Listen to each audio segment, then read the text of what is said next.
আসসালামু আলাইকুম রহমতুল্লাহি বারকাতু।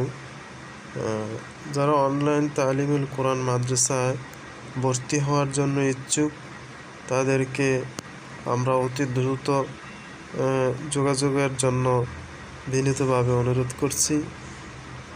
এখন মাহে রমাদান মাস আস্তে আস্তে শেষ, দিনগুলো শেষ হতে যাচ্ছে। তো ইনশাল্লাহ আজকে থেকে শুরু করলাম।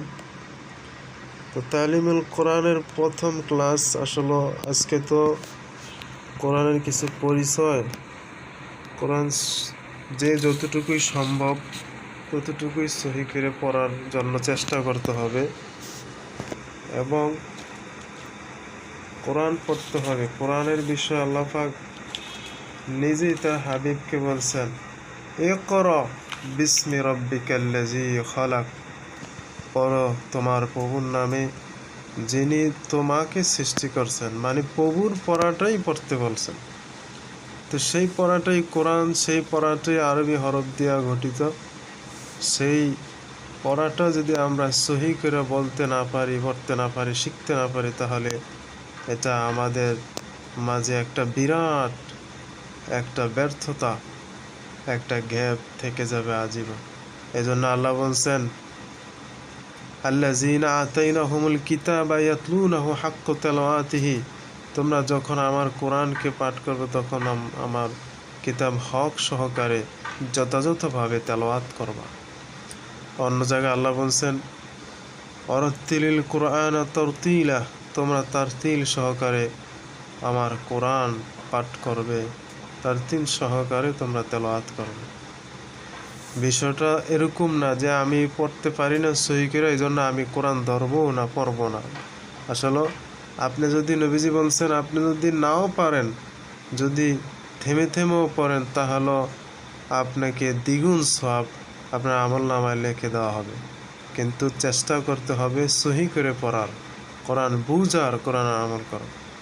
যাই হোক প্রিয় ভাইরা, আমি আজকে প্রথম ক্লাসে আপনাদের পরিচয়ের জন্য আসছি। কে কোথা থেকে আমাদের ক্লাসটি দেখছেন এবং আপনারা শেয়ার করে দিবেন। এখানে প্লেলিস্ট আকারে থাকবে, আপনারা এগুলা দেখে এখান থেকে শিখতে পারবেন ইনশাল্লাহ। এই কোর্সটা আপনাদের জন্য সম্পূর্ণ ফ্রি এবং একেবারে বিনামূল্যে আমি আপনাদেরকে এটা দিব।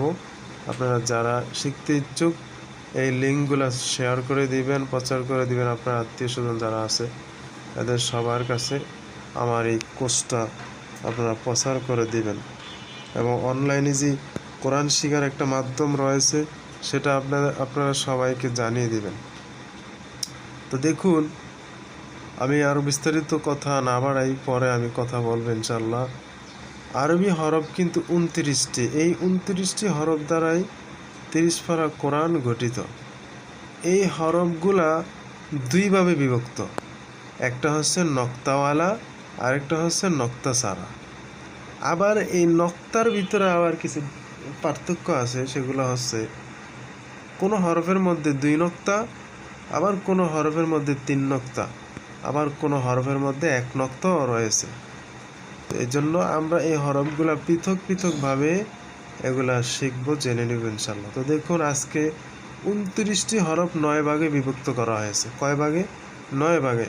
সবাই একটু জেনে রাখবেন, আমার সাথে পারলে বলবেন, আর অথবা পরও আপনারা দেখে দেখে বলতে পারেন। আপনাদের বাচ্চারাও ইনশাল্লাহ একেবারে যে কিছু জানে না সেও আমাদের কোর্সটি যদি দেখে, শিখে, আমি সেভাবেই সাজিয়েছি, সেভাবে তারা একেবারে জিরো থেকে তারা শিখতে পারবে, সমস্যা নেই। তো আরবি হরফটি 9 ভাগে বিভক্ত। নাম্বারে 1 নম্বরে হচ্ছে 4 হরফ। 1 নম্বরে কয় হরফ? 4 হরফ। আলিফ, মিম, ত, জ।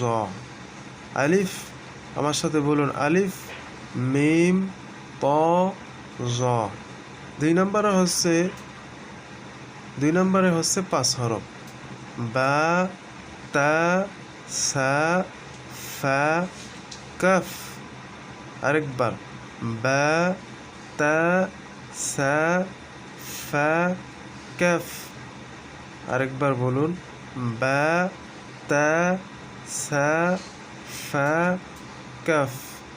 3 নম্বরে হচ্ছে 3 হরফ হা খ জিম হা খ জিম হা খ জিম 4 নম্বরে হচ্ছে 5 হরফ আপনারা এখন জাস্ট হরফগুলো আমার সাথে বলুন এগুলো মাখরাজ সহি করার পরে হবে জাস্ট পরিচয়গুলো একটু দিতেছি আপনাদের র জা ওয়াও দাল দাল সিন 5 নম্বরে হচ্ছে 4 হরফ সিন শিন صاد ضاد সিন শিন صاد ضاد 6 নম্বরে 3 হরফ হামজা হামজার মধ্যে কোনো টান নাই হামজা আইন জাতানু গাইন আইন গাইন 7 নম্বরে 3 হরফ নুন কফ লাম আমার সাথে বলুন নুন কফ লাম 8 নম্বরে এগুলা 8 নম্বরে সবকে এক হরফ হায়ের শুরুতে এই আপনার হায়ের শুরুতে সবগুলা এভাবে করা হয়েছে হা এটা হলে হায় হাউয়াস হা হা হা হা ঠিক আছে 9 নম্বরে হচ্ছে 2 হরফ 9 নম্বরে সবকে এক হরফ ইয়া ইয়া 2 নুসরত মানে ইয়ার 2 নুসরত আর কি হায়ার 7 সুরত 8 নম্বরটা হলো হায়ার 7 সুরত আর ইয়ার হলো 2 সুরত এই সুরতে আপনারা কোরআন শরীফে পাবেন অন্য কোনো সুরতে না তো আজকের এই সবকটা আপনারা একটু দেখে নেবেন মস্ক করবেন আমি ভিডিও সংক্ষিপ্ত করব লম্বা করব না নেক্সট টাইমে আমরা হরফগুলো সহি করার মস্ক ক্লাস নিব ইনশাল্লাহ তো সকলে ভালো থাকবেন আসসালামু আলাইকুম রহমতুল্লাহ